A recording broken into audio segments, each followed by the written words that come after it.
কি চাই আমরা? মাতাশতাহি আনফুসুকুম ওয়া লাকুম ফিহা মা তাদউন। কেন আমরা বেমালুম আজকে আমরা আখিরাতকে ভুলতে বসেছি?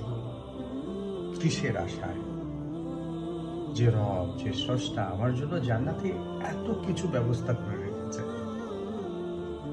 নিজেই বলেছেন, মা লা আইনুন রাআত ওয়া লা উযুনুন সামিআত ওয়া লা খাতারা আলা কলবি বাশার। চোখ কোনোদিন দেখেনি, কান কোনোদিন শ্রবণ করেনি, অন্তর কোনোদিন অনুধাবন পর্যন্ত করেনি, এমন নিয়ামতে ভরা জান্নাত আল্লাহ তাআলা রেখে দিয়েছেন। সেই জান্নাতের প্রতি আজকে দেখা যায় যে আমাদের উদাসীনতা। সেই জান্নাতের প্রতি আজকে আমাদের আগ্রহ নেই। দুনিয়া আমার গাড়ি লাগবে, দুনিয়ায় বাড়ি লাগবে, আমার দুনিয়ায় আরো আরো আরো লাগবে, যত যা চাই আমার লাগবেই, শুধু লাগবেই। হাল মিন মাজিদ, কাল দাও তাকে।